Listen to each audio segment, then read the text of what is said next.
Emri im është Besa, dhe sonte, ndërsa fëmijët e mi flenë në dhomën ngjitur, unë po ulem këtu për të ndarë me ju historinë më të dhimbshme të jetës sime. Një histori që më ka shkatëruar, por që në të njëjtën kohë më ka mësuar se çfarë do të thotë të jesh nën. Ju lutem, nëse po më dëgjoni, ndaluni për një moment dhe pyetni veten. Çfarë do të bënit ju në vendin tim? A do të sakrifikonit lumturinë tuaj për fëmijët? A do të jetonit një martesë pa dashuri vetëm që të mos i humbisnit ata? Shkruani më poshtë në komente. Dua ta di, sepse unë ende nuk e di nëse vendimi që mora ishte i drejtë. Kjo është historia ime. Historia e një gruaje që humbi gjithçka, por që zgjodhi të qëndrojë për ata që donte më shumë se jetën e saj. Ishte një mëngjes vjeshte kur e takova Adrianin për herë të parë. Dielli po perëndonte pas maleve dhe unë po ecja përgjatë rrugës së lashtë që lidhte fshatin tim me atë të gjyshes. Kisha shkuar të merrja disa fruta nga kopshti i saj dhe po kthehesha në shtëpi me një shport plot moll të kuqe e dardha.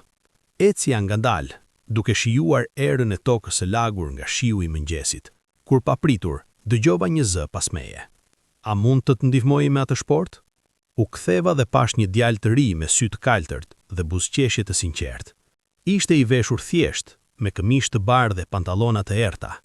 Flokët e tij ishin të rrëmujshme nga era dhe në duart e tij mbante një çantë plot me vegla pune. "Jo, faleminderit," i thash, duke buzëqeshur. "Nuk është e rëndë." Por ai nuk u largua. Filloi të ecte pranë meje dhe ndërsa ecnim, filloi të fliste. Më pyeti nga vija, ku po shkoja, çfarë bëja. Ishte kaq i natyrshëm, kaq i thjeshtë, saqë nuk kisha si të mos përgjigjesha.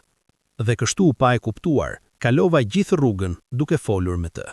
Adriani ishte nga një fshat fqinj, punonte si marangoz dhe kishte ardhur në fshatin ton për të ndihmuar një familje në ndërtimin e një shtëpie të re. Më tha se do të qëndronte atje për disa javë, derisa puna të përfundonte. Në javët që pasuan, fillova të takoja gjithnjë më shpesh. Ndonjëherë në treg, kur po blija buk a verdhe, ndonjëherë në rrugë, kur po kthehesha nga puna. Dhe çdo herë që e takoja, zemra ime rrahte më fort. Kishte diçka në të që më tërhiqte. Ishte i qetë, i sjellshëm dhe më dëgjonte me vëmendje kur flisja. Në kohën kur shumica e djemve të fshatit ishin të bezdisshëm dhe të painteresuar, Adriani ishte ndryshe. Një ditë, ndërsa po uleshim pranë burimit të vjetër në mes të fshatit, ai më pa drejt për drejt në sy dhe më tha: "Besa, unë dua të të njoh më mirë, dua të kaloj kohë me ty, por nuk dua të të lëndoj. Nëse familja jote nuk do të jetë dakord, atëherë do të largohem dhe nuk do të shqetësoj më." Zemra ime u mbush me ndjenja të përziera. Kisha frikë nga reagimi i familjes, por në të njëjtën kohë nuk doja që ai të largohej. Kisha filluar të ndjeja diçka për të, diçka që nuk e kisha ndjer kurrë më parë. "Nuk e di," i thash duke ulur syt. "Familja ime është e rrept, por unë dua të të njoh edhe unë." Dhe kështu filloi gjithçka. Fillimisht ishte e fshehtë. Takoheshim fshehtësi në vende ku askush nuk na shihte. Por me kalimin e kohës, njerëzit filluan të flisnin. Fshati ynë ishte i vogël dhe asgjë nuk mbetej sekret për shumë kohë. Babai ime mësoi shpejt, ishte i zemëruar në fillim. Më tha se nuk e njihte Adrianin, se nuk e dinte nga cilës familje vinte. Por nëna ime, që gjithmonë ishte më e butë, më mbrojti. Ajo foli me babain tim dhe pas disa javësh, ai pranoi të takonte Adrianin. Takimi i parë mes tyre ishte i tensionuar. Babai ime pyeti Adrianin për gjithçka, për familjen e tij, për punën e tij, për planet e tij për të ardhmen. Adriani u përgjigj me durim dhe sinqeritet. Më tha se e donte punën e tij, se kishte plane të hapte një punishte marangozi në fshat, dhe se po kursonte para për të ndërtuar një shtëpi të thjeshtë por të ngrohtë. Pas atij takimi, babai im filloi të butësohej. Dhe pas disa muajsh, kur Adriani erdhi zyrtarisht të kërkonte dorën time, familja ime pranoi. Martesa ynë u organizua shpejt. Nuk ishte diçka e madhe apo e shtrenjtë, por ishte e bukur. Ishte në një ditë pranvere, kur lulet kishin filluar të lulzonin dhe ajri ishte i mbushur me erë të ëmbël. Visha një fustan të bardhë të thjeshtë që nëna ime kishte qesur me dorë dhe flokët i kisha lyer me një kruror lulesh të vogla. Kur e pash Adrianin duke më pritur në derën e shtëpisë me atë buzëqeshje të sinqertë, kuptova se kisha bërë zgjedhjen e duhur. Ai ishte njeriu që doja të kaloja jetën e saj. Muajt e parë të martesës ishin të mbushur me lumturi dhe sfida. Jetonim në një shtëpi të vogël me qera, sepse shtëpia që Adriani kishte planifikuar të ndërtonte, ende nuk ishte gati. Por as që na interesonte, ishim bashk, dhe kjo ishte gjithçka që kishte rëndësi. Adriani punonte nga mëngjesi deri në mbrëmje. Ndonjëherë kthehesha aq i lodhur sa meze qëndronte në këmbë, por asnjëherë nuk ankonte. Përkundrazi, gjithmonë më përkonte. Pyeste se si kisha kaluar ditën dhe më ndihmonte me punët e shtëpisë kur kishte kohë. Unë punonja në një dyqan të vogël në qendër të fshatit. Shismin stofa dhe rroba të gatshme, dhe pronarët ishin një çift i moshuar që më trajtonte si të bija e tyre. Puna nuk ishte e randë, por orari ishte i gjatë. Megjithatë nuk ankofeshim. Të dy dinim se ishim duke ndërtuar diçka bashk, një jetë të re, dhe se çdo sakrificë vlen. Pas afërsisht një viti martese, zbulova se isha shtatzan. Kur ja tregova Adrianit, ai më përqafoi aq fort sa mendova se do të më thythe. Ishte kaq i lumtur sa që syt ju mbushen me lot.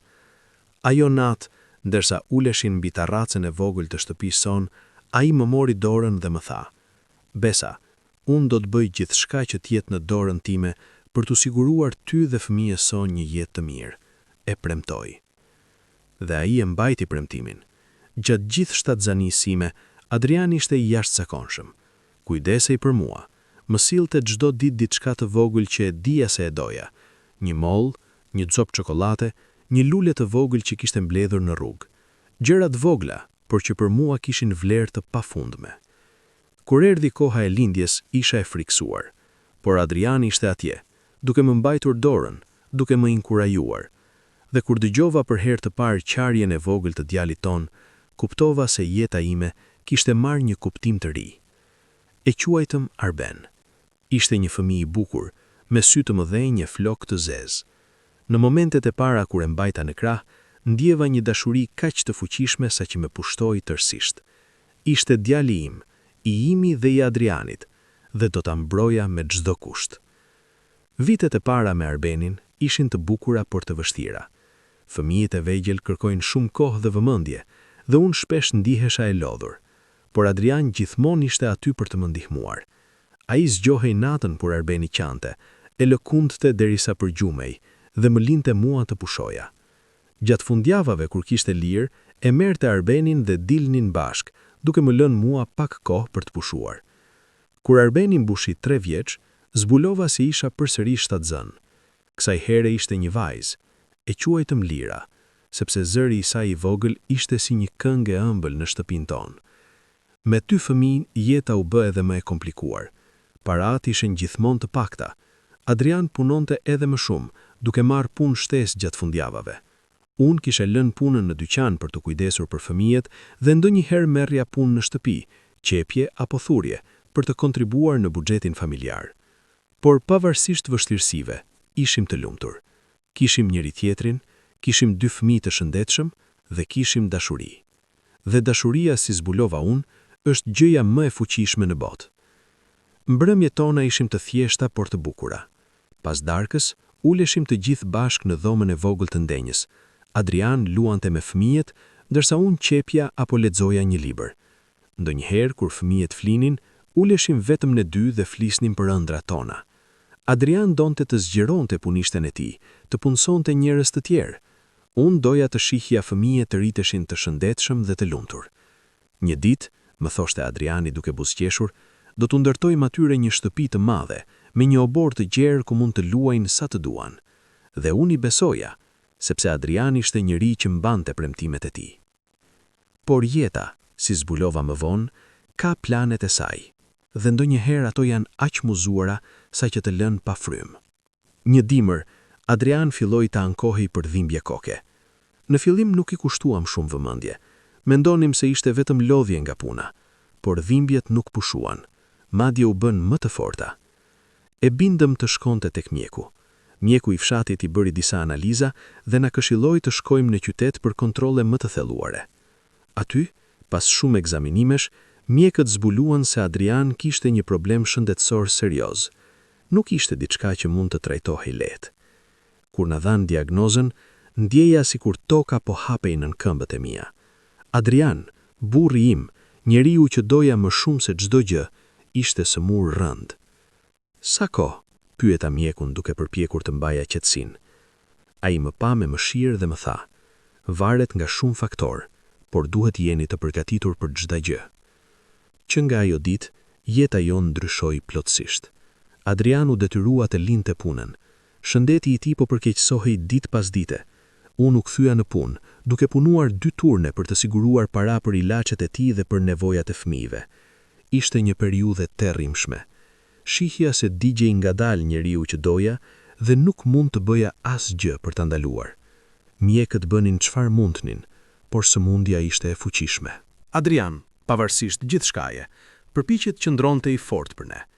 Luante me fëmijët, edhe kur mezi qëndronte në këmbë. Fliste me mua, më ngushëllonte, edhe kur vetë kishte nevojë për ngushëllim. Besa, më thoshte shpesh, premtom se do të kujdesesh për Arbenin dhe Lirën.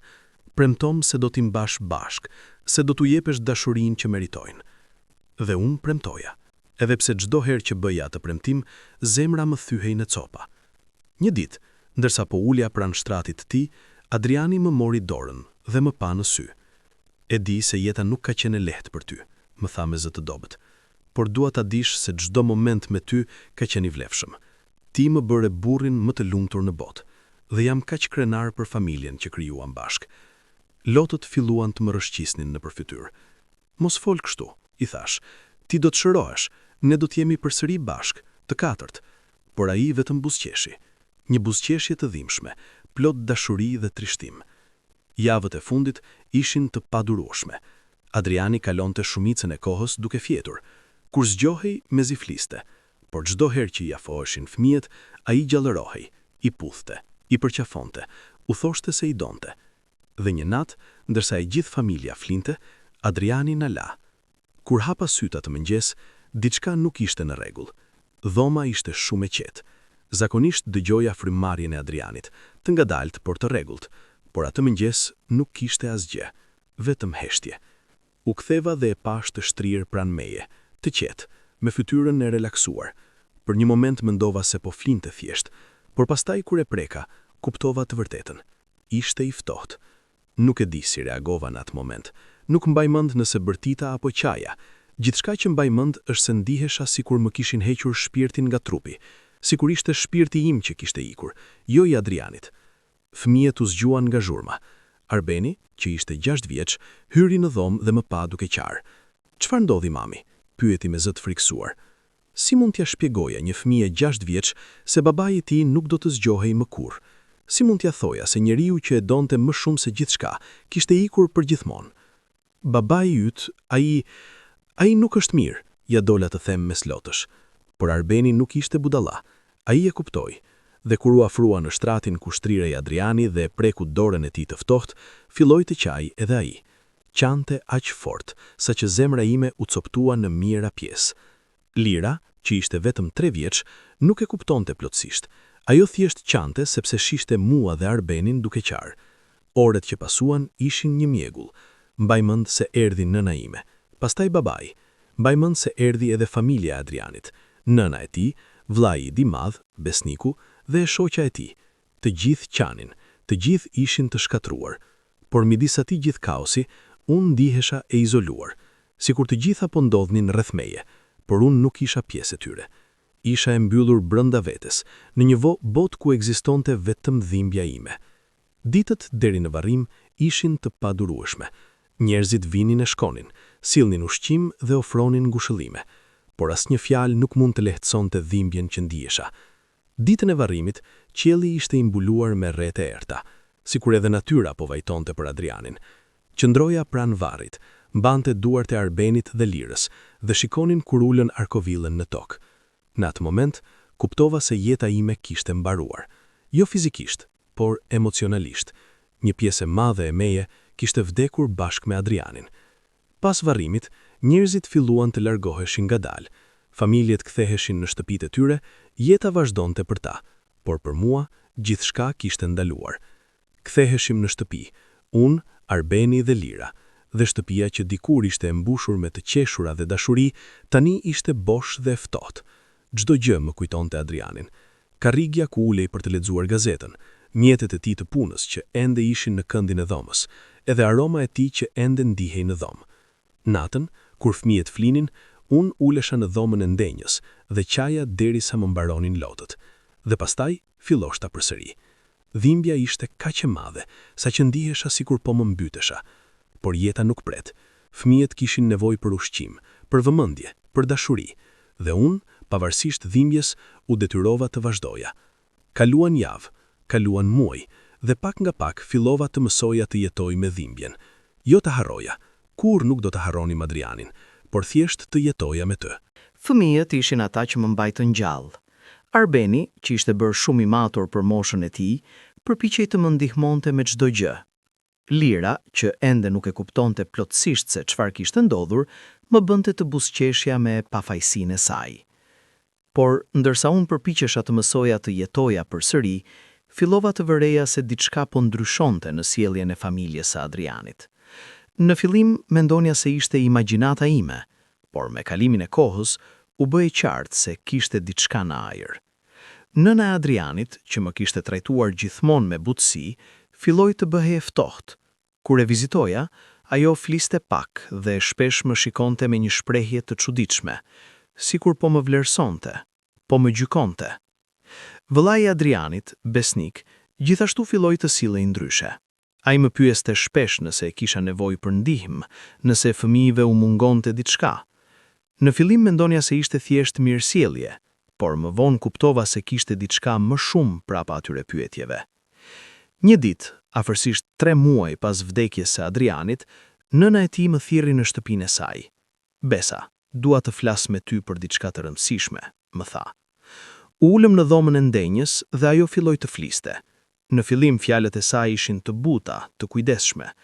"E di se kjo kohë ka qenë e vështirë për ty", më tha. "E humbëm Adrianin dhe jemi të gjithë të shkatruar, por jeta duhet të vazhdoj, Besa, sidomos për fëmijët." Unë vetëm prononca, duke mos kuptuar ende se ku po shkonte biseda. "Arbeni dhe Lira kanë nevojë për një baba", vazhdoi ajo. "Kanë nevojë për një njeri që të kujdeset për ta, t'i mbrojë, t'i rriste." "Ata kanë mua", i thash. "Unë do të kujdesem për ta." "Po, sigurisht", tha ajo, "por një grua e vetme është e vështirë, veçanërisht në kushtet tona." Fillova të ndjeja një shqetësim në stomak. "Çfarë po më thua?" Ajo mori një frymë të thellë dhe pastaj foli. "Familja jon ka diskutuar dhe kemi menduar se do t'ishte më e mira për të gjithë nëse ti martoheshe me besnikun." Për një moment mendova se nuk kisha dëgjuar mirë. "Çfarë?" pyeta me zë të lëkundur. "Besnik është vëllai i Adrianit. Ai do të kujdesej për ty dhe për fëmijët. Ata do të rriteshin në familjen tonë, me mbiemrin tonë. Kjo është tradita, Besa. Kur një grua mbetet vejus, ajo martohet me vëllaun e burrit të saj për të mbajtur familjen bashk." Nuk mund të besoja atë që po dëgjoja. Por unë nuk dua të martohem", ja dola të them. "Unë sapo e humbëm Adrianin. Si mund të mendoni që unë të martohem me dikë tjetër?" "E kuptoj se është e vështirë", tha ajo, "por kjo është për të mirën e fëmijëve. Ata kanë nevojë për një baba, dhe besnik është një njeri i mirë. Ai do t'i donte ata si të vetët." "Po nëse unë nuk dua?" pyeta. Shprehja e saj u ngurtësi. "Atëherë, Besa, do t'ishte e vështirë, sepse nëse nuk pranon, ne nuk mund të mbështesim më, dhe pa mbështetjen tonë, si do të kujdesesh për 2 fëmijë?" Në atë moment, kuptova se ajo nuk po më jepte një zgjedhje, ajo po më jepte një ultimatum. Ditët që pasuan atë bisedë ishin të mbushura me ankthi. Nuk mund të haja, nuk mund të flija. Mendja ime ishte një kaos plot. Si mund të donte familja Adrianit që unë të martohesha me vëllaun e tij? Si mund të mendonin se kjo ishte zgjidhja? Çdo herë që mbyllja zyt, e shihja Adrianin, e dëgjoja zërin e tij duke më thënë, "Besa, kujdesu për fëmijët tanë." Por a kishte kuptim kjo? A donte ai që unë të martohesha me vëllaun e tij, vetëm që t'i mbante fëmijët në familjen e tij? Nëna ime erdhi të më vizitonte një ditë. E kishte mësuar për situatën dhe ishte e shqetësuar. "Besa, ç'po ndodh?" më pyeti duke më marrë duart. "A është në vërtet se familja Adrianit po të detyron të martohesh me besnikun?" Nuk mund të rezistoja më. Fillova të qaja. "Nëna, nuk e di çfarë të bëj. po më thonë se nëse nuk pranoj, do t'i marrin fëmijët. Nëna ime u zymti. Si mund të bëjnë diçka të tillë? Kjo është të mërshme. Po çfarë të bëj? Pyeta përmes lotësh. Do të gjejmë një zgjidhje. Nuk mund të lejojmë që kjo të ndodhë. Por thellë në zemrën time, e dija se opsionet ishin të pakta. Isha një grua e vetme, pa të ardhurat mjaftueshme për të mbajtur 2 fëmijë. Familja ime ishte e varfër dhe nuk kishte mundësi të më mbështeste financiarisht, dhe familja e Adrianit kishte pushtet dhe ndikim në fshat. Në ditët që pasuan, presioni u rrit. Çdo herë që shkonja te shtëpia e tyre për të marrë Arbenin dhe Lirën, që kishin filluar të kalonin më shumë kohë atje, nëna e Adrianit më fliste për martesën. Besa, ti duhet mendosh për të mirën e fëmijëve, më thoshte. Besnik është një njeri i mirë.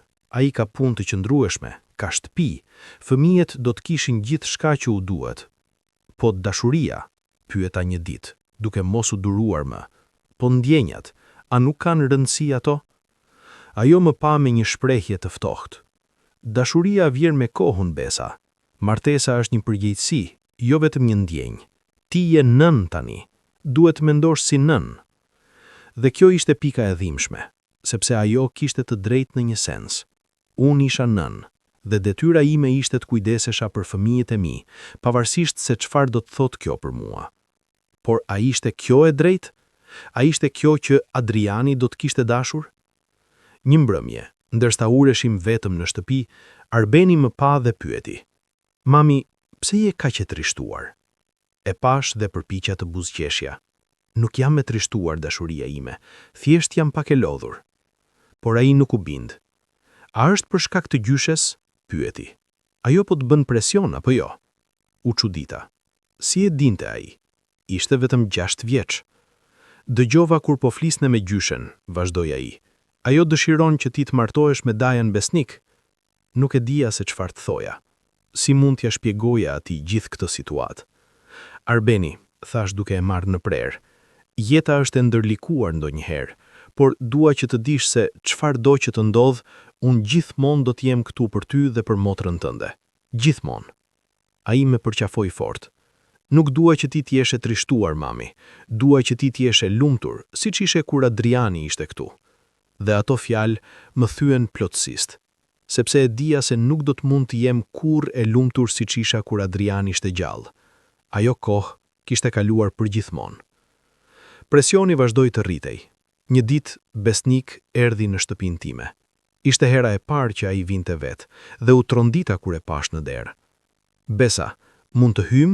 Pyeti me zë të ulët. Hapa derën dhe ai hyri. U leshëm në dhomën e ndenjes dhe për disa minuta askush nuk foli. Atmosfera ishte e tensionuar. E di pse jam këtu, tha ai në fund. E di çfarë po të kërkon familja ime. Prononca vetëm, duke pritur që ai të vazhdonte. Dhe dua që të dish se unë nuk e dua këtë. Kjo nuk është diçka që unë dua, por familja jonë, ata janë të vjetër dhe ndjekin tradita të vjetra, dhe ata besojnë se kjo është zgjidhja e drejtë. Po ti, çfarë beson ti? Ai uli kokën. Unë besoj se ti duhet t'jesh lirë të marrësh vendimet e tua, por në të njëjtën kohë, nëse ti e pranon, unë do të kujdesem për ty dhe për fëmijët, do të bëj gjithçka që është në dorën time të pusiguroj një jetë të mirë. Po dashuria? Pyeta një ditë, duke mos u duruar më. Po ndjenjat, a nuk kanë rëndësi ato? Ajo më pa me një shprehje të ftoftë. Dashuria vjen me kohën, Besa. Martesa është një përgjegjësi, jo vetëm një ndjenjë. Ti je nën tani, duhet të mendosh si nën. Dhe kjo ishte pika e dhimbshme, sepse ajo kishte të drejtë në një sens. Unë isha nën, dhe detyra ime ishte të kujdesesha për fëmijët e mi, pavarësisht se çfarë do të thotë kjo për mua. Por a ishte kjo e drejtë? A ishte kjo që Adriani do të kishte dashur? Ditët kalonin, dhe çdo ditë presioni pëhej më i madh. Nëna e Adrianit më telefononte çdo ditë, duke më kërkuar një përgjigje. Besa, ne duhet të dimë, më thoshte. Nuk mund të presim për gjithmonë. Një ditë, ajo më tha diçka që më shtriu në vend. Nëse ti nuk pranon, Besa, ne do të marrim masa ligjore për të marrë kujdestarinë e fëmijëve. Ne mund të argumentojmë se ti nuk ke mjetet për t'i rritur ata siç duhet, dhe gjykata duke parë gjendjen tënde financiare, do të pranoj të na jap kujdestarin. Ato fjalë më goditën si një goditje fizike. A mund ta bënin këtë? A mund të më merrnin fëmijët e mi me forcë? E pyeta nënën time. E pyeta disa njerëz të tjerë. Dhe përgjigjet që mora më tërhoqën. Po, ata mund ta bënin. Në kushtat ku një grua është e varfër dhe e vetme, gjykata shpesh jep kujdestarin familjes së babait, veçanërisht nëse ata mund të ofrojnë një jetë më të mirë. Dhe kjo ishte situata ime. Unë nuk kisha para, nuk kisha mbështetje financiare, ndërsa familja e Adrianit kishte të gjitha këto gjëra. Atë natë, pasi vendosa fëmijët të flinin, ulesha në tarancën e vogël të shtëpisë dhe shikoja yjet. Qielli ishte i kthjellët dhe yjet shkëlqenin fort. Dhe për një moment, mu duk sikur Adriani ishte aty, duke më shikuar nga lart. Çfarë duhet të bëj? Pyeta me zë të ulët, sikur ai mund të më dëgjonte. Si mund të marr vendimin e duhur kur çdo zgjedhje është e gabuar? Por natyrisht, nuk erdhi asnjë përgjigje. Ishte vetëm unë, e vetme me dhimbjen dhe konfuzionin tim. Kaluan edhe disa ditë, dhe në fund mora vendimin. Jo sepse e desha, por sepse nuk kisha zgjedhje tjetër. Nëse doja të mbaja fëmijët e mi, duhej të pranoja. E telefonova nënën e Adrianit dhe ja thash vendimin tim. Ajo u gëzua, sikur e kisha bërë diçka të mrekullueshme. Ke marrë vendimin e duhur, Besa, më tha. Do ta shohësh, gjithçka do të jetë mirë. Por unë e dija se nuk do të ishte mirë. Asgjë nuk do të ishte mirë më. Pas vendimit, gjërat filluan të lëvizin shpejt. Familja e Adrianit filloi të organizonte martesën. Ata deshen që gjithçka të bëhej siç duhet, siç thonin ata. Por për mua, asgjë nuk ishte siç duhet. Disa ditë pas vendimit, besniku erdhi përsëri në shtëpinë time. Kësaj here, ai erdhi për të folur më shumë rreth asaj që do të ndodhte. Uleshëm përsëri në dhomën e ndenjës dhe për disa minuta asnjë prej nesh nuk foli. Tensioni ishte i prekshëm. Besa, filloi ai në fund. Dua që të dish se e kuptoj sa e vështirë është kjo për ty. E kuptoj sepse është e vështirë edhe për mua. E pash me çudi. Çfarë do të thosh? Ai mori një frym të thellë. Unë nuk doja kurrë këtë martesë, Besa. Adriani ishte vllai im dhe e respektoja martesën tuaj, të dy juve, dhe ideja e martesës me ty ndihet si një tradhtim ndaj tij. Atëherë, pse po e bën? Për të njëjtin arsye si ti, tha duke ulur kokën. Për familjen. Nëna ime është e moshuar dhe ndjek tradita të vjetra. Ajo beson se kjo është e drejta. Dhe unë nuk mund të shkënjej. Por çfarë për ndjenësit tona? Pyeta. Çfarë për faktin se as ti dhe as unë nuk duam këtë? E di, dhe urrej këtë, por këtu jemi, dhe duhet ta bëjmë më të mirën që mundemi. Ai më pa në sy, dhe për herë të parë pash dhimbje të vërtet në to. Besa, unë premtoj se do të respektoj. Nuk do të detirohem të bësh asgjë që nuk dëshiron. Martesa jon do të jetë vetëm për pamje, për familjen, por brenda 4 mureve do të jemi thjesht 2 njerëz që janë duke përpjekur të mbijetojnë një situatë të vështirë. Ato fjalë më sollën pak ngushëllim, por vetëm pak, sepse pavarësisht premtimeve, realiteti mbetej i njëjtë. Unë do të martohesha me një njeri që nuk e doja dhe do të jetoja një jetë që nuk e desha. A ke dikë në jetën tënde? Dikë që ti e do? Ai ngurrua para se të përgjigjej. Ka pasur dikë, kohë më parë, por nuk funksionoi. Dhe tani, nuk ka rëndësi më. Kuptova nga toni i tij se kishte më shumë në atë histori, por nuk pyeta më. Nuk kishte rëndësi.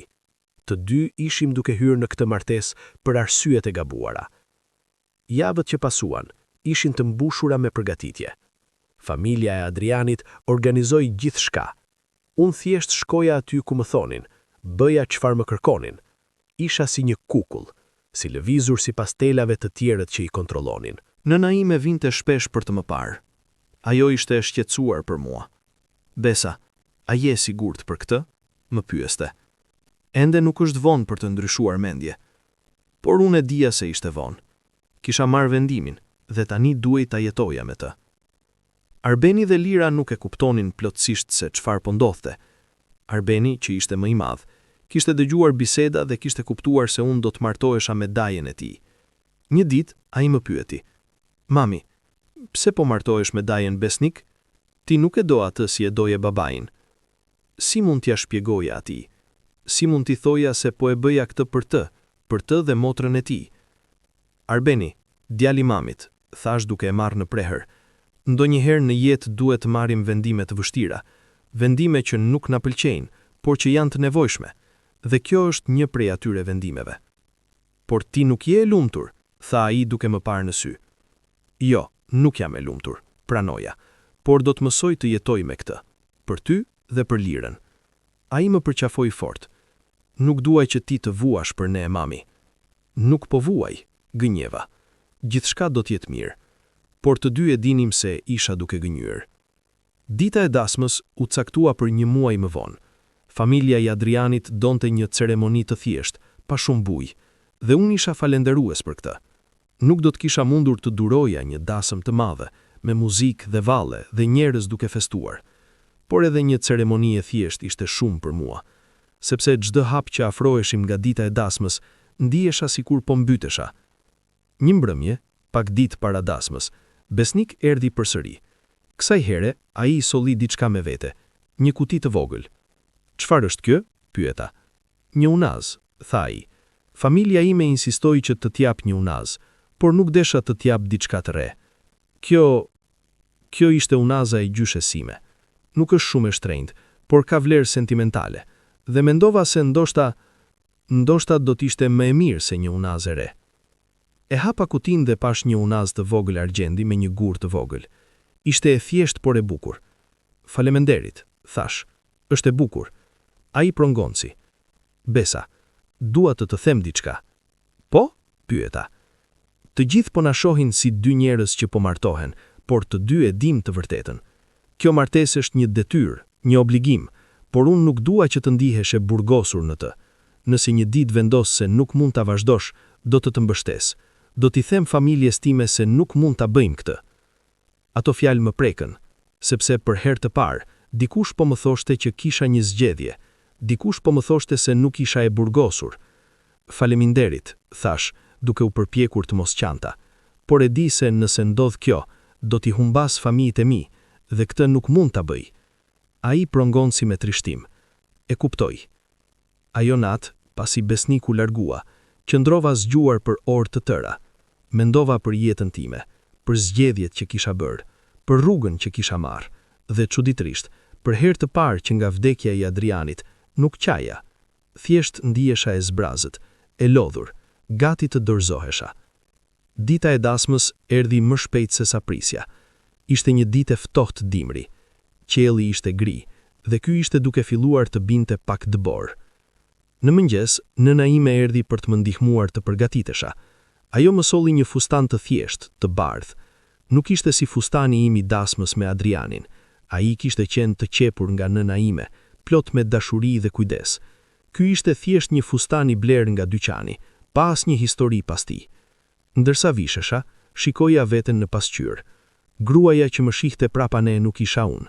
Ajo ishte dikush tjetër, dikush që kisha ndaluar së të njohni. Fytyra e saj ishte e zbehtë, sytë e saj ishin të zbrazët, dhe buzët e saj nuk dinin të buzëqeshnin. "Besa, a je e sigurt për këtë?" pyeti nëna ime për të 20.000 herë. "Po," thash, edhe pse në zemër time nuk isha e sigurt për asgjë. Dita e dasmës u mbajt në shtëpinë e familjes së Adrianit. Ishin vetëm disa njerëz, familjar të afërm dhe disa miq. Askush nuk festonte. Të gjithë e dinin se kjo nuk ishte një dasëm e vërtet. Ishte thjesht një formalitet, një detyrë që duhej kryer. Ky hyra në dhomë dhe pash Besnikun duke më pritur, zemra ime u rëndua. Ai ishte veshur me një kostum të thjeshtë dhe në fytyrën e tij shihej e njëjta trishtim që ndjeja unë. Ceremonia ishte e shkurtër.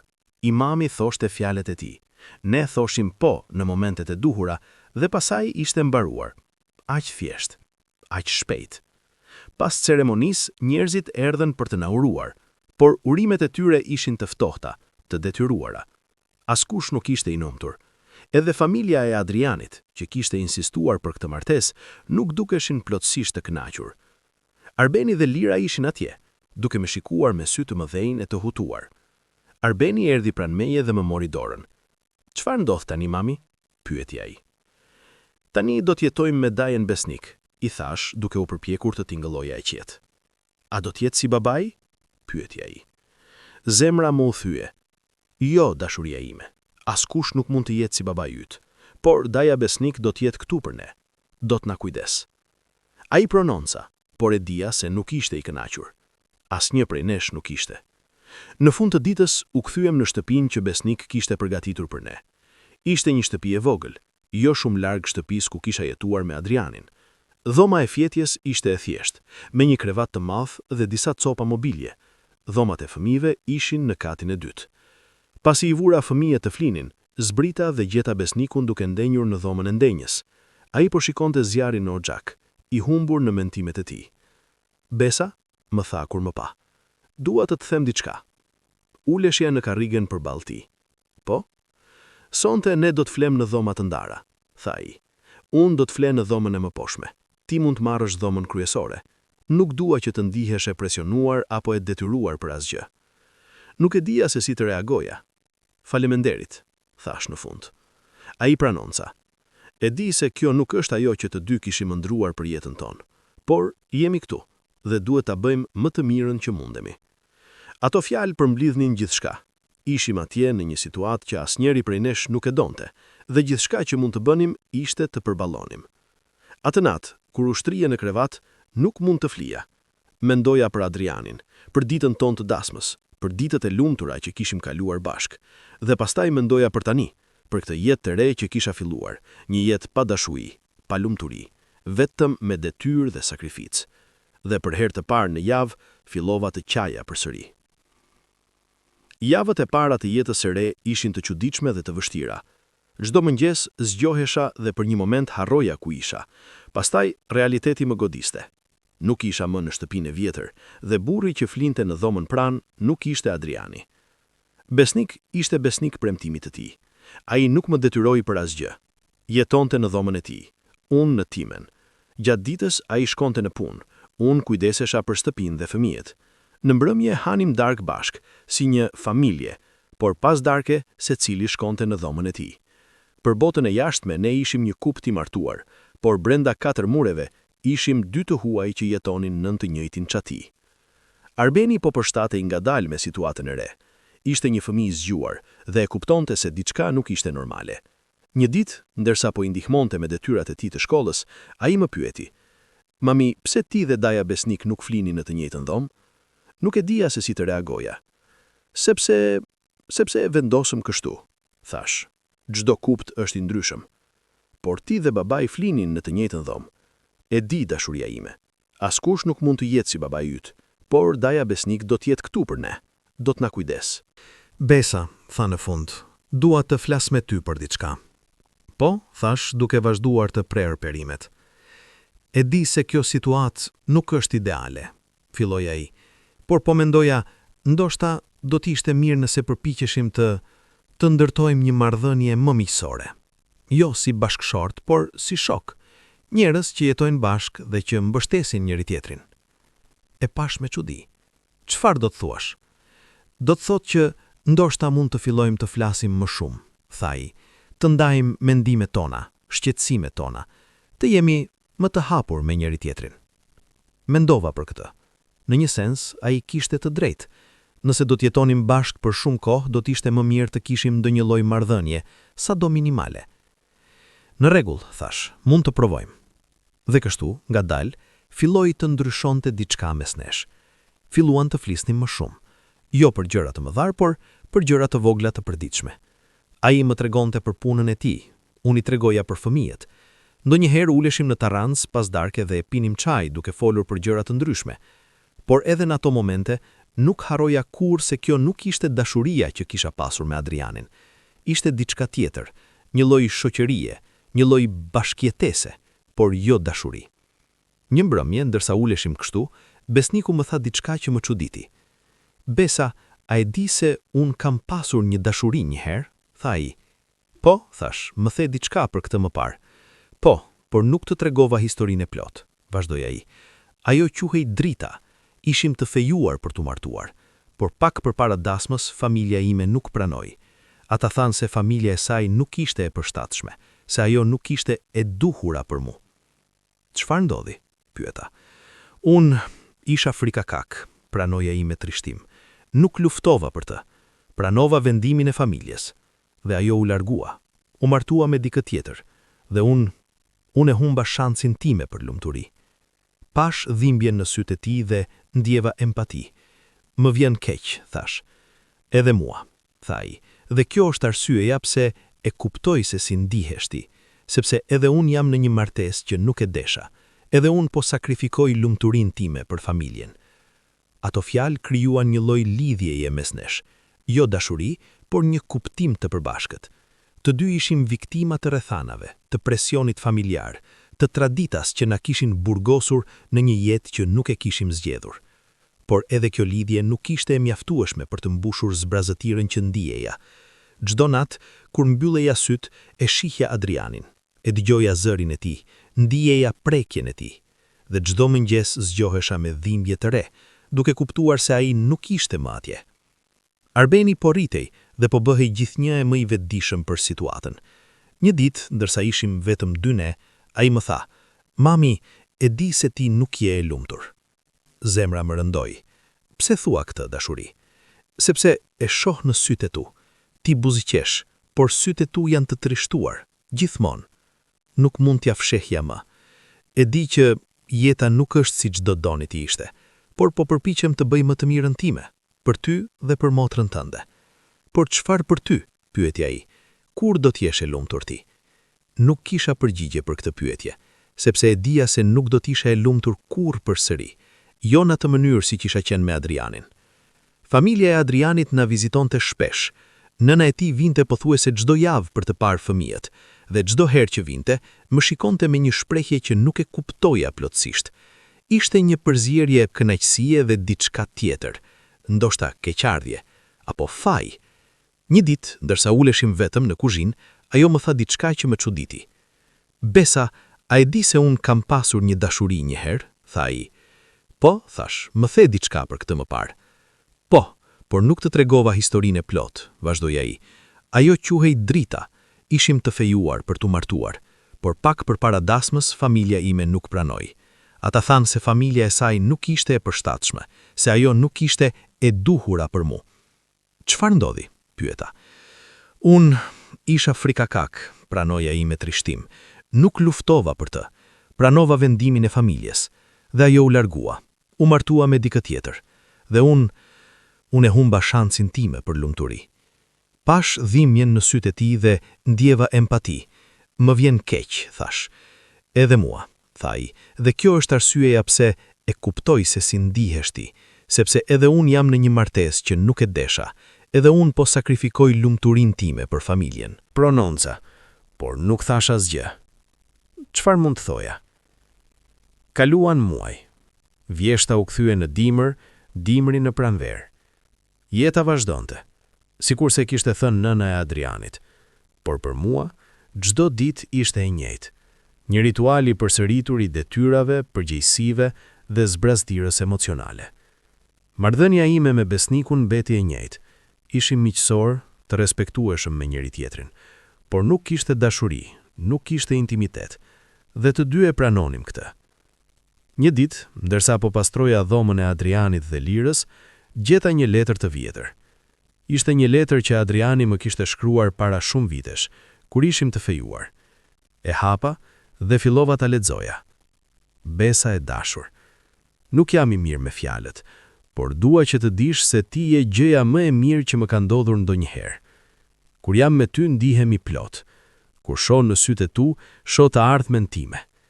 Premtoj se do të kujdesem për ty, do të dua dhe do të respektoj për gjithë jetën time.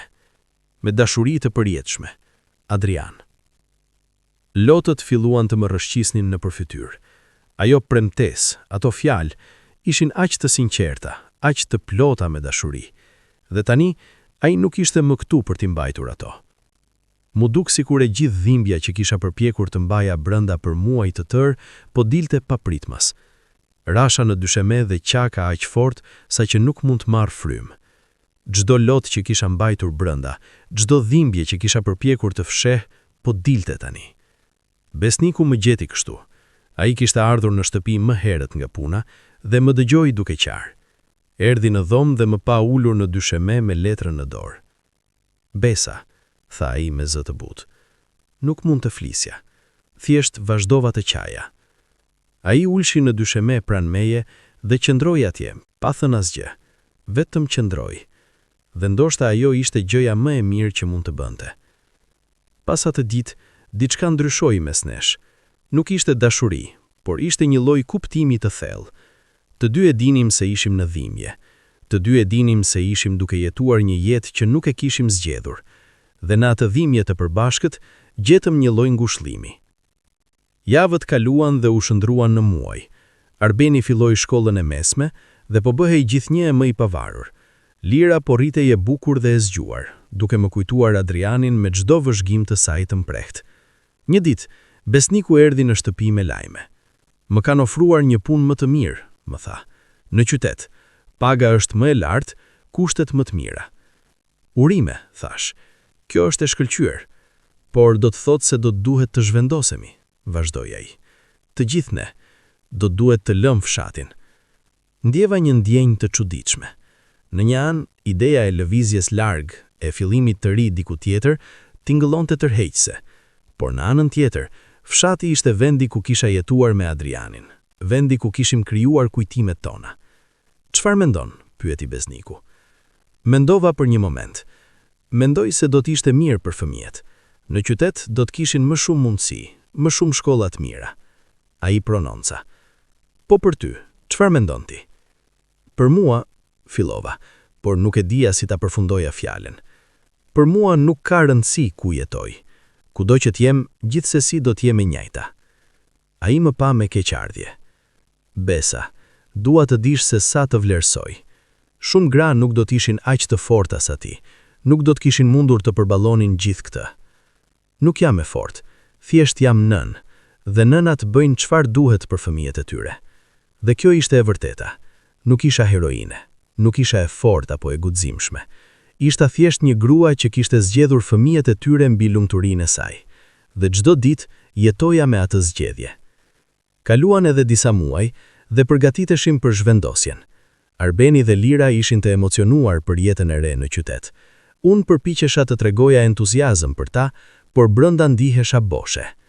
Ditën para se të largohejmë nga fshati, shkova në varrin e Adrianit. Isha vetëm. Besniku kishte marrë fëmijët për të bërë disa blerje të fundit. Qëndrova pranë varrit dhe shikoja gurin e tij të varrezës. Emri i tij, datat, aq pak fjalë për një jetë kaq të plotë. Adrian, fillova të flas me zë të ulët. Nesër po largohemi, po shkojmë në qytet, në një jetë të re, dhe e di se ti nuk do të jesh atje, por premtoj se kurrë nuk do të të harroj. Çdo ditë, çdo moment, ti do të jesh në zemrën time. Mora një frym të thellë. E di se situata ime nuk është ajo që ti do të kishe dashur për mua. E di se ti do të doje që unë t'jem e lumtur, por kjo është gjëja më e afërt me lumturinë që mund të kem tani. Sepse të paktën fëmijët tan janë me mua, dhe ata po rriten të shëndetshëm dhe të dashuruar. Lotët filluan të më rrëshqisnin përsëri. Më mungon aq shumë, çdo ditë, çdo moment, dhe urrej që duhet jetoj pa ty. Qëndrova atje për shumë kohë, duke qarë në heshtje, dhe kur në fund u ngrita për t'ikur, kisha një ndjenjë të çuditshme të paqes, jo lumturi, por pranim.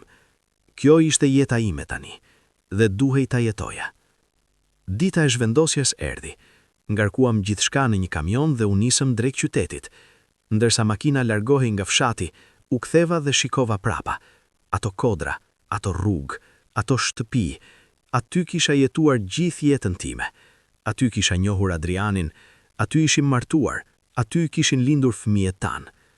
Por tani po e lija prapa. Jo sepse doja, por sepse duhej. Qyteti ishte i ndryshëm nga fshati. Ishte i madh, i zhurmshëm, i mbushur me njerëz dhe makina. Shtëpia që besnik kishte marrë me qira, ishte e vogël, por e bukur, në një lagje të qetë. Javët e para ishin të vështira. Fëmijët duhet të përshtateshin me shkollat e reja, me miq të rinë. Unë duhet të mësoja rrugët e qytetit, dyqanet, gjithçka. Por ngadalë filluan të përshtateshin. Arbeni gjeti miq të rinë në shkollë. Lira filloi një klub çeladhash dhe e donte atë. Dhe unë thjesht vazhdoja të jetoja. Ditë pas dite, muaj pas muaj, vit pas viti. Jeta nuk ishte ajo që kisha ëndërruar, por ishte jeta ime, dhe kisha mësuar të jetoja me të. Një ditë, Arbeni erdhi në shtëpi nga shkolla me një shprehje të çuditshme në fytyrë. Ishte tashmë 16 vjeç, i lartë dhe i fortë, duke më rikujtuar kaq shumë për Adrianin. "Mami, mund të flasim?" pyeti. "Sigurisht dashuri. Çfarë ndodhi?" Ulëm në të hollën e ndenjës dhe ai filloi të flas. "Sot mësuesi ynë na pyeti për familjet tona. Të gjithë folën për prindrit e tyre, për dashuritë e tyre, për marrëdhëniet e tyre. Dhe kur erdhi radha ime, nuk e dija se çfarë të them." Zemra më rëndoi. "Çfarë do të thosh?" "Ju nuk e di se si ta quaj Dajen Besnik. Ai nuk është babai im, por ai jeton me ne. Ai kujdeset për ne. Çfarë është ai për mua?" Kjo pyetje më preku thellë. "Arbeni, Daja Besnik ai është një njeri i mirë që kujdeset për familjen tonë. Ai nuk mund të zvendsoj baban tënd, dhe ai nuk përpiqet, por ai është këtu për ne." "Po ti dhe ai?" pyeti. "A jeni dashuruar?" Si mund t'i përgjigjesh kësaj pyetje? Si mund t'ja shpjegoja një djali të ri se çfarë ishte marrëdhënia ime me Besnikun? "Jo", thash sinqerisht, "ne nuk jemi të dashuruar. Martesa jonë është e ndërlikuar. Ne u martuam për arsye që ti e di, por ne kemi respekt për njëri tjetrin dhe punojmë bashkë për të kujdesur për ty dhe për motrën tënde." Ai prononcoi ngadalë. "Ndonjëherë dëgjoj kur ti qan natën", tha, "dhe e di që ti ende e do baban tim, dhe më vjen keq që jeta jote u bë kështu për shkakun ton." Lotët mu mblodhën në sy. "Arbeni, mos mendo kur kështu. Ti dhe Lira jeni gjëja më e mirë që më ka ndodhur në jetë. Çdo sakrificë që kam bërë, e kam bërë me dashuri, dhe nuk do të ndryshoje asgjë nëse do të thotë që ju t'jeni të lumtur." Ai më përqafoi fort. "E dua, mami." "Edhe unë të dua, djali mamit." Ajo bisedë më la të mendoja për ditë të tëra. Fëmijët e mi po rriqeshin dhe po fillonin të kuptonin kompleksitetin e situatës son. Dhe nuk e dija nëse kisha bërë gjën e duhur. A kishte qenë më mirë të luftoja për ta, të përpiqesha të mos i humba edhe nëse kjo do të thotë të jetonim në varfëri? A kishte qenë martesa me Besnikun zgjidhja e vetme? Këto pyetje më ndjekën për shumë kohë dhe nuk kisha përgjigje për to. Lira po rritej dhe po bëhej një vajzë mrekullueshme. Ishte e mençur, e talentuar në shkollë dhe kishte një zemër të madhe. Por edhe ajo filloi të bënte pyetje. Një ditë, ndërsa po ndihmoja me detyrat e saj, ajo më tha: "Mami, mëshuesja jonë na tregoi sot për dashurinë e vërtetë. Tha se dashuria e vërtetë është kur dy njerëz zgjedhin njëri tjetrin çdo ditë, pavarësisht vështirësive." "Po", thash, "kjo është e vërtetë." "Po ti dhe Daja Besnik?" pyeti ajo me pafajësinë e moshës së saj. "Ju zgjidhni njëri tjetrin?" Ngurova përpara se të përgjigjesha. "Marrëdhënia jonë është e ndryshme, dashuri. Ne nuk kemi atë lloj dashurie që mësuesja jote po fliste, por ne kujdesemi për njëri tjetrin dhe punojmë bashkë për familjen." "Po babin tim?" pyeti ajo. "Atë që vdiq? A e doje atë?" Lotët filluan të më rrëshqisnin në sy. "Po, dashuria ime. E doja shumë. Ai ishte dashuria e jetës sime." "Atëherë, pse u martove me Daja Besnik?" pyeti ajo me logjikën e thjeshtë të një fëmije.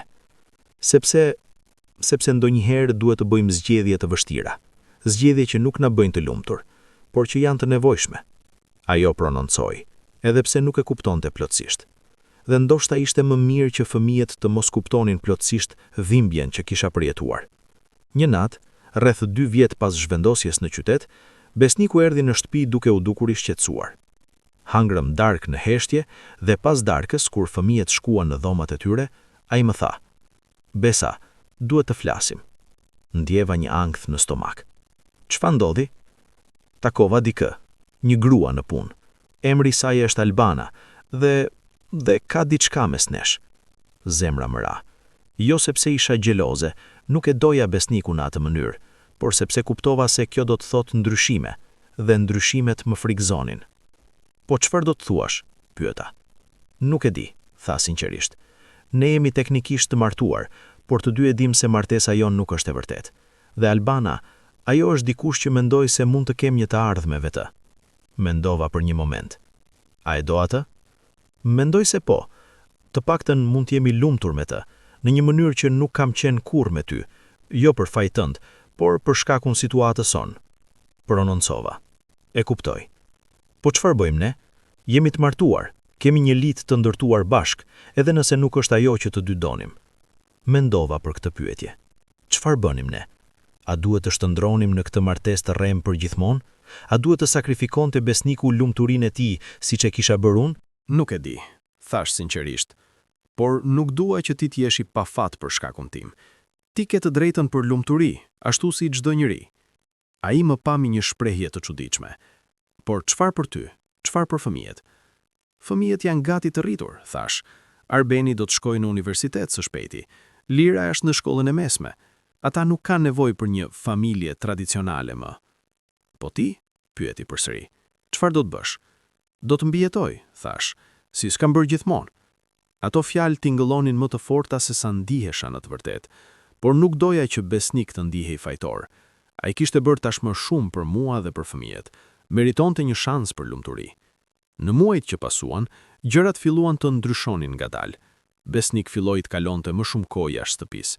Unë e dija se po takonte Albanën dhe edhe pse më bënte të ndihesha e vetmuar, nuk e ndalova. Një ditë, ai erdhi dhe më tha se Albana donte ta takonte. Ajo e di gjithçka për situatën tonë, tha ai, dhe dëshiron të flasë me ty. Kjo kërkesë më çuditi, por pranova. Takimi ndodhi në një kafene në qendër të qytetit. Albana ishte një grua e bukur në të 30 e saj, me sy të butë dhe buzëqeshje të ngrohtë. Besa, filloi ajo pasi u ulëm. E di se kjo është e çuditshme, por doja të takoja, të flisja me ty. Në rregull, thash duke u ndjerë pasigurt.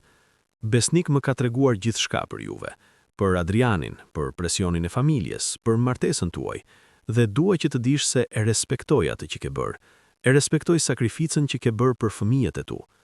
Nuk e dija si të reagoja. Faleminderit, thash në fund, por gjithashtu dua që të dish se unë e dua besnikun, tha ajo, dhe ai të do mua, dhe ne duam të jemi bashk, por nuk duam të të nëndojmë ty, apo fëmijët. E pash dhe pash sinqeriteti në sytë e saj. Ajo nuk ishte duke përpjekur të më lëndonte. Ajo thjesht donte të ishte e sinqert. Çfarë po më thua? Pyeta. Po të them se nëse ti dhe besnik vendosni të ndaheni, unë do t'jem atje për të, tha ajo, por vetëm nëse ti je dakord. Nuk duam të bëjmë asgjë që do të bëj ty apo fëmijëve keq. Kuptova atë që ajo po më ofronte. Një dalje, një mundësi për të përfunduar këtë martesë të rreme dhe të lejuar që të gjithë të lëvizin përpara. Duhet mendoj për këtë, thash, duhet të flas me fëmijët. Ajo prononca, merja kohën që të duhet. Pas atij takimi, u ktheva në shtëpi dhe mendova për orë të tëra. Çfarë duhet bëja? Nëse ndahesha nga besnik, do të isha e vetme përsëri. Por a nuk isha tashmë e vetme edhe me të? Atë mbrëmje, fola me Arbenin dhe Lirën. I thira të dyja që në dhomën time dhe u shpjegova situatën me sa më shumë butësi që mundja. Daja besnik ka takuar dikë që ai e do, dhe ata duan të jenë bashk, por para se të marrim ndonjë vendim, dua të di se çfarë mendoni ju. Arbeni ishte i pari që foli. Mami, e kemi ditur gjithmonë se ti dhe Daja besnik nuk keni një martesë të vërtetë. Ne nuk jemi të verbër, dhe nëse ai ka gjetur dikë që e bën të lumtur, mendoj se duhet ta lejonim. Po ti? Pyeti përsëri. Çfarë do të bësh? Do të mbijetoj, thash, siç kam bërë gjithmonë. Ato fjalë tingëllonin më të forta se sa ndihesha në të vërtetë, por nuk doja që besnik të ndihej fajtor. Ai kishte bërë tashmë shumë për mua dhe për fëmijët, meritonte një shans për lumturi. Në muajt që pasuan, gjërat filluan të ndryshonin ngadalë. Besnik filloi të kalonte më shumë kohë jashtë shtëpisë. Unë e dija se po takonte Albanën, dhe edhe pse më bënte të ndihesha e vetmuar, nuk e ndalova. Një ditë, ai erdhi dhe më tha se Albana donte ta takonte. Ajo e di gjithçka për situatën tonë, tha ai, dhe dëshiron të flas me ty. Kjo kërkesë më çuditi, por pranova. Takimi ndodhi në një kafene në qendër të qytetit. Albana ishte një grua e bukur në të 30-et e saj, me sy të butë dhe buzëqeshje të ngrohtë. Besa, filloi ajo pasi u ulëm. E di se kjo është e çuditshme, por doja të takoja, të flisja me ty. Në rregull, thash duke u ndjerë pasigurt. Besnik më ka treguar gjithçka për juve. për Adrianin, për presionin e familjes, për martesën tuaj, dhe dua që të dish se e respektoj atë që ke bërë, e respektoj sakrificën që ke bërë për fëmijët e tu. Nuk e dija si të reagoja. Faleminderit, thash në fund, por gjithashtu dua që të dish se unë e dua Besnikun, tha ajo, dhe ai të do mua, dhe ne duam të jemi bashkë, por nuk duam të lëndojmë ty, apo fëmijët. E pash dhe pash sinceriteti në sytë e saj. Ajo nuk ishte duke përpjekur të më lëndonte. Ajo thjesht donte të ishte e sinqert. Çfarë po më thua? Pyeta. Po të them se nëse ti dhe Besnik vendosni të ndaheni, unë do t'jem atje për të, tha ajo, por vetëm nëse ti je dakord. Nuk duam të bëjmë asgjë që do të bëj ty apo fëmijëve keq. Kuptova atë që ajo po më ofronte. Një dalje, një mundësi për të përfunduar këtë martesë të rreme dhe të lejuar që të gjithë të lëvizin përpara. Duhet mendoj për këtë, thash. Duhet të flas me fëmijët. Ajo prononca. Merja kohën që të duhet. Po, thash, je bërë shumë për mua dhe për fëmijët. Më ke ndihmuar në kohën më të errët të jetës sime. Por tani është koha që të dy të shkojmë përpara. Ti meriton të jesh i lumtur me Albanën. Dhe unë meritoj të gjej qetësinë time, sado që ajo të jetë. Procesi i ndarjes ishte i ndërlikuar. Duhej të shkuin te gjykata, të plotësonin dokumente, të prisnin periudhën e duhur. Por në fund, pas disa muajsh, ishte zyrtare. Martesa jon kishte mbaruar. Besniku siguruaj që unë dhe fëmijët të kishim gjithçka që na duhej. Ai gjeti një apartament për ne, jo shumë larg, dhe pagoi disa muaj qira paraprakisht. Gjithashtu na dha një shumë parash për të filluar. Besa, më tha ditën kur po zhvendoseshim, nuk e di se si të falenderoj. Ke qenë një grua e mrekullueshme, edhe në kushtet më të vështira.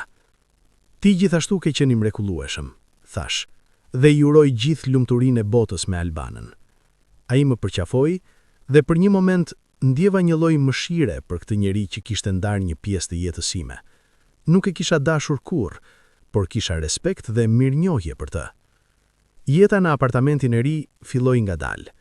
Ishte më e vogël se sa ku kishim jetuar, por ishte yni. Për herë të parë që nga vdekja e Adrianit, kisha një shtëpi që ishte vërtet e imja. Arbeni filloi universitetin atë vit.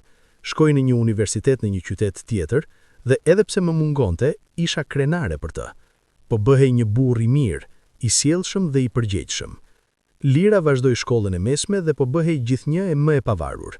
Kishte miq të mirë, nota të shkëlqyera dhe ëndra për të ardhmen. Dhe unë, për herë të parë në vite, fillova të mendoja për veten. Çfarë doja unë nga jeta? Çfarë më bënte të lumtur? Fillova të punoj në një dyqan pëlurash në qytet. Paga nuk ishte e madhe, por ishte e mjaftueshme për ne. Dhe më pëlqente puna. Më pëlqente të flisja me klientët, të ndihmoja me zgjedhjen e pëlurave, të shihja projektet e tyre të përfunduara. Një ditë, një grua erdhi në dyqan duke kërkuar pëlur për një fustan martese. Ishte e re, me sy plot gëzim dhe shpresë. Ndërsa po i tregoja opsionet e ndryshme, ajo më tha, po martohem muajin e ardhshëm, nuk mund të pres, ai është dashuria e jetës sime. Ato fjalë më goditën me forcë.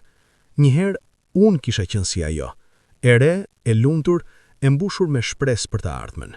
Por pastaj, jeta kishte marrë një kthes të papritur. Por ndërsa po e shija atë vajzë të re duke buzëqeshur, kuptova diçka. Jeta nuk është e drejtë. Gjërat e këqija i ndodhin njerëzve të mirë. Por kjo nuk do të thotë se duhet të dorëzohemi. Duhet të vazhdojmë, të gjejmë gëzimin në gjërat e vogla, të shpresojmë për ditë më të mira. Atë natë, pasi u ktheva në shtëpi, ulesha në terracën e vogël të apartamentit dhe shikoja qytetin. Dritat shkëlqenin kudo, dhe njerëzit kanonin në rrugë poshtë, duke shkuar në drejtimet e tyre. Dhe për herë të parë në shumë kohë, ndjeva një lloj paqeje, jo lumturi të plotë, por paqe. Pranimin e asoj që ishte dhe shpresën për atë që mund të vinte. Një ditë, disa muaj pas ndarjes, mora një telefonat nga nëna e Adrianit. Nuk kishim folur shumë që sa zhvendosja, dhe u çudita kur dëgjova zërin e saj. Besa, tha me zë të dobët, mund të vish të më takosh? Kam diçka që dua të them. Shkova javën tjetër në shtëpinë e saj. Aja dukej më e vjetër, më e lodhur se sa e mbaja mend. U ulëm në domën e ndenjës, të njëjtën dom ku ajo më kishte thënë për herë të parë se duhej të martohesha me Besnikun. Besa, filloi, dhe pash lot në sytë e saj. Dua të kërkoj falje. Kjo më çuditi. Për çfarë? Për gjithë shka, tha ajo, për presionin që të vendosa, për ultimatumin që të dhash, për martesën me besnikun. E di që e bëra për të mirën e familjes, si që mendoja unë, por tani, duke par pas, kuptoj se të bëra shumë keq. Nuk e dija si të reagoja. Për vitesh kisha ndjerë zemrim ndaj saj, por tani që po më kërkonte falje, nuk e dija se çfarë të ndjeja. Ti ishe e re, plot me dhimbje, dhe unë të detyrova të merrje një vendim që asnjë grua nuk duhet të merrte. Dhe për këtë, do të pendohem për pjesën e reshtë të jetës sime. Pse po më thua këtë tani? Pyeta. Sepse jam duke u afruar me vdekjen, tha ajo thjesht. Mjekët më thanë se kam ende disa muaj, dhe para se të vdes, dua të rregulloj gjërat me ty. Dua që ti të dish se sa keqardhje kam. Lotët filluan të më rëshqisnin. Kjo grua, që kisha urrejtur për aq kohë, tani po ulej përpara meje duke qarë dhe duke kërkuar falje. Nuk e di nëse mund të fal plotësisht, thash sinqerisht, por çfarë u bë, nuk mund ta ndryshojmë të kaluarën. Mund vetëm të përpiqemi të jetojmë me të. Ajo pronoqa. Je një grua shumë më e fortë se sa mendoja. Adriani zgjodhi mirë kur të zgjodhi ty. Ato fjalë më prekën thellë, sepse për vite kisha pyetur veten nëse kisha qenë mjaft e mirë për Adrianin, nëse e kisha bërë atë krenar. Falenderit, thash. Kaluan disa muaj dhe nëna e Adrianit vdiq. Shkova në varrim, jo sepse doja, por sepse ndjeja se ishte gjëja e duhur për të bërë. Ajo, pavarësisht gabimeve të saj, kishte qenë gjyshja e fëmijëve të mi. Pas varrimit, Arbeni erdhi pranë meje. Mami, si ndjehesh? Nuk e di, thash sinqerisht. Ndjej shumë gjëra njëkohësisht. A e fale? Pyeti ai. Po, thash, sepse mbajtja e zemërimit shkatron vetëm mua, jo të tjerët, dhe ka mësuar se jeta është shumë e shkurtër për të mbajtur urrejtje. Ai më përqafoi. Je fort, mami. Jo, thash, thjesht po mbijetoj. Viti kaloi dhe jeta vazhdoi. Arbeni mbaroi vitin e parë të universitetit me nota të shkëlqyera. Lira po përgatitej për provimet e saj të fundit të shkollës së mesme. Dhe një ditë, ndërsa po punonja në dyqan, hyri një burr. Ishte rreth të 50-tave, me flok gri dhe sy të mirë. Përshëndetje, tha ai, po kërkoj pëluhër për perdet. E ndihmova të gjente atë që kërkonte, dhe ndërsa po flisnim, zbulova se emri i tij ishte Ilir dhe se ishte artist, pikturonte dhe po përgat. Jeta nuk ishte ajo që kisha ëndruar, por ishte jeta ime dhe kisha mësuar të jetoja me të. Një ditë Arbeni erdhi në shtëpi nga shkolla me një shprehje të çuditshme në fytyrë. Ishte tashmë 16 vjeç, i lartë dhe i fortë, duke më kujtuar kaq shumë për Adrianin. Mami, mund të flasim? Pyeti ai. Sigurisht, dashuri, thash. Çfarë ndodhi? U leshëm në dhomën e ndenjës dhe ai filloi të fliste. Sot mësuesi ynë na pyeti për familjet tona. Të gjithë folën për prindrit e tyre, për dashuritë e tyre, për marrëdhëniet e tyre, dhe kur erdhi radha ime, nuk e dija se çfarë të them. Zemra më rundua. Çfarë do të thuash? Unë nuk e di se si ta quaj Dajën besnik. Ai nuk është babai im, por ai jeton me ne. Ai kujdeset për ne. Çfarë është ai për mua? Kjo pyetje më preku thellë. Arbeni, Daja besnik ai është një njeri i mirë që kujdeset për familjen tonë. Ai nuk mund të zvendësoj baban tënd, dhe ai nuk përpiqet, por ai është këtu për ne. Po ti dhe ai? Pyeti ai. A jeni të dashuruar? Si mund t'i përgjigjesha kësaj pyetjeje? Si mund t'ja shpigoja një djali të ri çfarë ishte marrëdhënia ime me besnikun? Jo, thash sinqerisht, ne nuk jemi të dashuruar. Martesa jonë është e ndërlikuar. Ne u martuam për arsye që e di, por ne kemi respekt për njëri tjetrin dhe punojmë bashkë për të kujdesur për ty dhe për modrën tënde. Ai prononca ngadalë. Ndonjëherë dëgjoj kur ti qan natën dhe e di se ti ende e do baban e tim, dhe më vjen keq që jeta jote u bë kështu për shkakun ton. Lotët më mblodën në sy. Arbeni, mos mendo kur kështu. Ti dhe Lira jeni gjëja më e mirë që më ka ndodhur në jetë. Çdo sakrificë që kam bërë, e kam bërë me dashuri, dhe nuk do ta ndryshoja asgjë nëse do të thotë që ju jeni të lumtur. Ai më përqafoi. E do, mami. Edhe unë të dua, djali mamit. Ajo bisedë më la të mendoja për ditë të tëra. Fëmijët e mi po rriteshin dhe po fillonin të kuptonin kompleksitetin e situatës sonë. dhe nuk e dija nëse kisha bërë gjën e duhur. A kishte qenë më mirë të luftoja për ta, të përpiqesha të mos i humbja edhe nëse kjo do të thotë të jetonim në varfëri? A kishte qenë martesa me besnikun zgjidhja e vetme? Këto pyetje më ndjekën për shumë kohë, dhe nuk kisha përgjigje për to. Lira po rrite dhe po bëhej një vajzë mrekullueshme. Ishte e mençur, e talentuar në shkollë dhe kishte një zemër të madhe. Por edhe ajo filloi të bënte pyetje. Një ditë, ndërsa po ndihmoja me detyrat e saj, ajo më tha: "Mami, mësuesja jon na tregoi sot për dashurinë e vërtetë. Tha se dashuria e vërtetë është kur dy njerëz zgjedhin njëri tjetrin çdo ditë, pavarësisht vështirësive."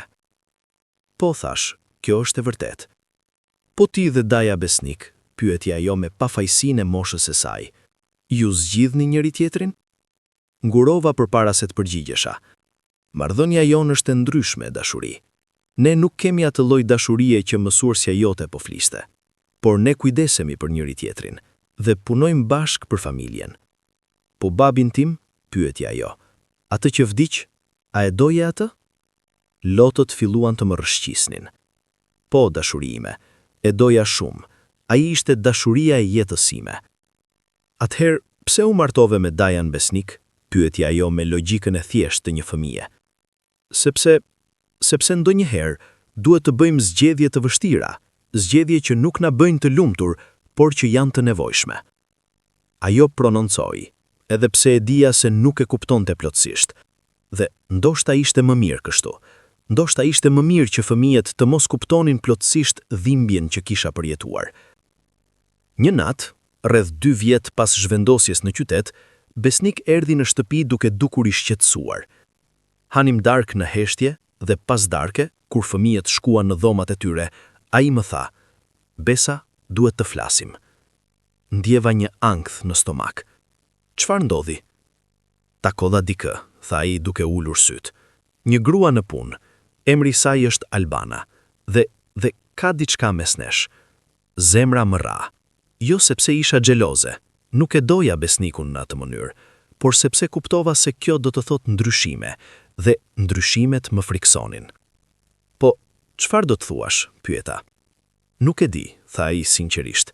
"Ne jemi teknikisht të martuar, por të dy e dim se martesa jon nuk është e vërtetë, dhe Albana, ajo është dikush që mendoj se mund të kem një të ardhme me të."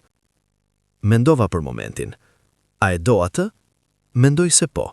Të paktën mund të jemi lumtur me të, në një mënyrë që nuk kam qenë kurrë me ty. Jo për faj tëndin, por për shkak të situatës son. Prononcova. "E kuptoj." "Po çfarë bëjmë ne?" pyeti ai. "Ne jemi të martuar, kemi një jetë të ndërtuar bashk, edhe nëse nuk është ajo që të dy donim." Mendova për këtë pyetje. Çfarë duhet të bënim? A duhet të shqëndronim në këtë martesë të rreme për gjithmonë? A duhet të sakrifikonte besnik lumturinë e tij siç kisha bërë unë? "Nuk e di," thash sinqerisht, "por nuk dua që ti të jesh i fatkeq për shkakun tim. Ti ke të drejtë për lumturi, ashtu si çdo njeri." Ai më pa me një shprehje të çuditshme. "Po ti, çfarë për ty? Çfarë për fëmijët?" "Fëmijët janë gati të rritur. Arbeni do të shkojë në universitet së shpejti. Lira është në shkollën e mesme. Ata nuk kanë nevojë për një familje tradicionale më." "Po ti?" pyeti përsëri. "Çfarë do të bësh?" "Do të mbijetoj, siç kam bërë gjithmonë." Ato fjalë tingëllonin më të forta se sa ndihesha në të vërtetë, por nuk doja që besnik të ndjente fajtor. Ai kishte bërë tashmë shumë për mua dhe për fëmijët. Meritonte një shans për lumturi. Në muajt që pasuan, gjërat filluan të ndryshonin ngadalë. Besnik filloi të kalonte më shumë kohë jashtë shtëpisë. Unë e dija se po takonte Albanën, dhe edhe pse më bënte të ndihesha e vetmuar, nuk e ndalova. Një ditë, ai erdhi dhe më tha se Albana donte ta takonte. "Ajo e di gjithçka për situatën tonë," tha ai, "dhe dëshiron të flas me ty." Kjo kërkesë më çuditi, por pranova. Takimi ndodhi në një kafene në qendër të qytetit. Albana ishte një grua e bukur në të 30-tat e saj, me sy të butë dhe buzëqeshje të ngrohtë. "Besa," filloi ajo pasi ulëm, "e di se kjo është e çuditshme, por doja të takoja, të flisja me ty." "Në rregull," thash duke u ndjerë e pasigurt. "Besnik më ka treguar gjithçka për juve," vazhdoi ajo. për Adrianin, për presionin e familjes, për martesën tuaj, dhe dua që të dish se e respektoj atë që ke bërë, e respektoj sakrificën që ke bërë për fëmijët e tu. Nuk e dija si të reagoja. Faleminderit, thash në fund. Por gjithashtu dua që të dish se unë e dua Besnikun, tha ajo, dhe ai të do mua, dhe ne duam të jemi bashk, por nuk duam të lëndojmë ty apo fëmijët. E pash dhe pash sinqeritetin në sut e saj. Ajo nuk ishte duke përpjekur të më lëndonte. Ajo thjesht donte të ishte e sinqert. Çfarë po më thua? Pyeta. Po të them se nëse ti dhe Besnik vendosni të ndaheni, unë do të jem atje për të, tha ajo. Por vetëm nëse ti je dakord. Nuk duam të bëjmë asgjë që do të bëj ty apo fëmijëve keq. Kuptova ato që ajo po më ofronte. Një dalje, një mundësi për të përfunduar këtë martesë të rreme dhe për të lejuar që të gjithë të lëvizin përpara. Duhet mendoj për këtë, thash. Duhet flas me fëmijët. Ajo prononça. Merja kohën që të duhet. Pas atij takimi, u ktheva në shtëpi dhe mendova për orë të tëra. Çfarë duhet bëja? Nëse ndahesha nga Besnik, do të isha e vetme përsëri, por a nuk isha tashmë e vetme edhe me të? Atë mbrëmje, fola me Arbene dhe Lirën.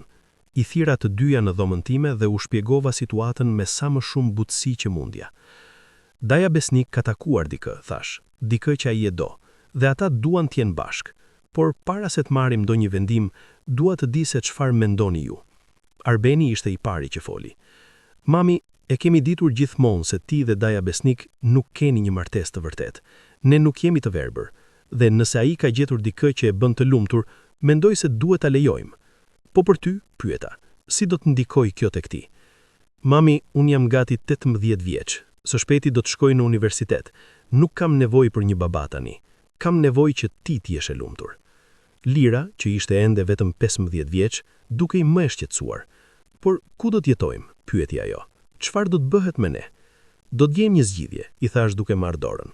Ndoshta do të gjejmë një shtëpi më të vogël, vetëm për ne të tre, por do të jemi mirë. Gjithmonë kemi qenë mirë kur kemi qenë bashk. Ajo prononça, por e dija se kishte frikë. Ishte ende e re dhe ideja e ndryshimeve të mëdha e friksonte. Pas disa ditësh mendimi dhe bisedash, mora vendimin. E telefonova Besnikun dhe i thash se isha dakord për ndarje. A je i sigurt? Pyeti ai. Po, thash. Je bërë shumë për mua dhe për fëmijët. Më ke ndihmuar në kohën më të errët jetës sime. Por tani është koha që të dy të shkojmë përpara. Ti meriton të jesh e lumtur me Albanën, dhe unë meritoj të gjej qetësinë time, sado që ajo të jetë. Procesi ndarjes ishte i ndërlikuar. Duhet shkonin te gjykata, të plotësonin dokumenta, të prisnin periudhën e duhur, por në fund, pas disa muajsh, ishte zyrtare. Martesa jon kishte mbaruar. Besniku sigurua se unë dhe fëmijët kishim gjithçka që na duhej. Ai gjeti një apartament për ne, jo shumë larg, dhe pagoi disa muaj qira paraprakisht. Gjithashtu na dha një shumë parash për të filluar. Besa, më tha ditën kur po zhvendoseshim, nuk e di si të falenderoj. Je bërë një grua e mrekullueshme, edhe në kushtet më të vështira. Ti gjithashtu ke qenë i mrekullueshëm dhe i uroj gjithë lumturinë e botës me Albanën. Ai më përqafoi dhe për një moment ndjeva një lloj mëshire për këtë njeri që kishte ndarë një pjesë të jetës sime. Nuk e kisha dashur kurrë, por kisha respekt dhe mirënjohje për të. Jeta në apartamentin e ri filloi ngadalë. Ishte më e vogël se sa ku kishim jetuar, por ishte i yni. Për herë të parë që nga vdekja e Adrianit, kisha një shtëpi që ishte vërtet e imja. Arbeni filloi universitetin atë vit. Shkoi në një universitet në një qytet tjetër, dhe edhe pse më mungonte, isha krenare për të. Po bëhej një burr i mirë, i sjellshëm dhe i përgjegjshëm. Lira vazhdoi shkollën e mesme dhe po bëhej gjithnjë e më e pavarur. Kishte miq të mirë, nota të shkëlqyera dhe ëndra për të ardhmen. Dhe unë, për herë të parë në vite, fillova të mendoja për veten. Çfarë doja unë nga jeta? Çfarë më bënte të lumtur? Fillova të punoj në një dyqan pëlurash në qytet. Paga nuk ishte e madhe, por ishte e mjaftueshme për ne. Dhe më pëlqente puna. Më pëlqente të flisja me klientët, të ndihmoja me zgjedhjen e pëlurave, të shihja projektet e tyre të përfunduara. Një ditë, një grua erdhi në dyqan duke kërkuar pëlur për një fustan martese. Ishte e re, me sy plot gëzim dhe shpresë. Ndërsa po i tregoja opsionet e ndryshme, aja më tha: "Po martohem muajin e ardhshëm. Nuk mund të pres, Ai është dashuria e jetës sime. Ato fjalë më goditën me forcë. Njëherë unë kisha qenë si ajo, e re, e lumtur, e mbushur me shpresë për të ardhmen, dhe pastaj jeta kishte marrë një kthes të papritur. Por ndërsa po e shihja atë vajzë të re duke buzëqeshur, kuptova diçka. Jeta nuk është e drejtë. Gjëra të këqija i ndodhin njerëzve të mirë, por kjo nuk do të thotë se duhet të dorëzohemi. Duhet të vazhdojmë, të gjejmë gëzimin në gjërat e vogla, të shpresojmë për ditë më të mira. Ajo natë, pasi u ktheva në shtëpi, ulesha në terrancën e vogël të apartamentit dhe shikoja qytetin. Dritat shkëlqinin kudo dhe njerëzit kalonin në rrugë poshtë, duke shkuar në drejtimet e tyre. Dhe për herë të parë në shumë kohë, ndjeva një lloj paqeje, jo lumturi të plot, por paqe, pranimin e asaj që ishte dhe shpresën për atë që mund të vinte. Një ditë, disa muaj pas ndarjes, mora një telefonat nga nëna e Adrianit. Nuk kishim folur shumë që nga zhvendosja dhe u çudita kur dëgjova zërin e saj. "Besa", tha ajo me zë të dobët. "Mund të vish të më takosh? Kam diçka që dua të të them." Shkova në shtëpinë e saj javën tjetër. Ajo dukej më e vjetër, më e lodhur se sa e mbaja mend. Uleshëm në dhomën e ndenjis, të njëjtën dhomë ku ajo më kishte thënë për herë të parë se duhej të martohesha me besnikun. "Besa", filloi ajo, dhe pash lot në sytë e saj. "Dua të të kërkoj falje." Kjo më çuditi. "Për çfarë?" "Për gjithçka", tha ajo. "Për presionin që të vendosa, për ultimatumin që të dhash, për martesën me besnikun. E di që e bëra për të mirën e familjes, siç mendoja unë, por tani duke parë pas, kuptoj se të bëra shumë keq." Nuk e dija si të reagoja. Për vite kisha ndjerë zemrim ndaj saj, por tani që po më kërkonte falje, nuk e dija se çfarë të ndjeja. Ti ishe e re, plot me dhimbje, dhe unë të detyrova të merresh një vendim që asnjë grua nuk duhet të merrte, dhe për këtë do të pendohem për pjesën e tjetër të jetës sime. "Pse më po më thua këtë tani?" pyeta. "Sepse jam duke u afruar me vdekjen", tha thjesht. "Mjekët më thanë se kam ende disa muaj, dhe para se të vdes, dua të rregulloj gjërat me ty. Dua që ti të dish se sa keqardhje kam." Lotët filluan të më rrëshqitnin. Kjo grua që kisha urrejtur për aq kohë, tani po ureshe përpara meje duke qarë dhe duke kërkuar falje. "Nuk e di nëse mund të të fal plotësisht", thash sinqerisht, "por çfarë u bë. Nuk mund ta ndryshojmë të kaluarën, mund vetëm të përpiqemi të jetojmë me të." Ajo pronjoi. "Ti je një grua më e fortë se sa mendoja. Adriani zgjodhi mirë kur të zgjodhi ty."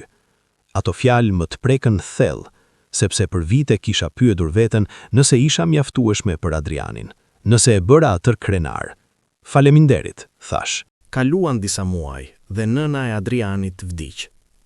Shkova në varrim, jo sepse doja, por sepse ndjeja se ishte gjëja e duhur për t'u gërë. Ajo, pavarësisht gabimeve të saj, kishte qenë gjyshja e fëmijëve të mi. Pas varrimit, Arbeni erdhi pranë meje. "Mami, si ndjehesh?" "Nuk e di", thash sinqerisht.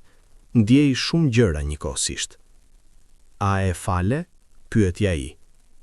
"Po", thash, sepse mbajtja e zemërimit shkatron vetëm mua, jo të tjerët, dhe kam mësuar se jeta është shumë e shkurtër për të mbajtur urrejtje. Ai më përqafoi. "Je e fortë, mami." "Jo", thash, "thjesht po mbjetoj." Viti kaloi dhe jeta vazhdoi. Arbeni mbaroi vitin e parë të universitetit me nota të shkëlqyera. Lira po përgatitej për provimet e saj të fundit të shkollës së mesme.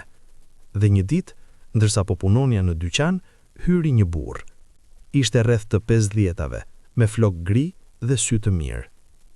"Përshëndetje", tha ai, "po kërkoj pëlhur për perdet." E ndihmova të gjente atë që kërkonte, dhe ndërsa po flisnim, zbulova se emri i tij ishte Ilir dhe se ishte artist. Pikturonte dhe po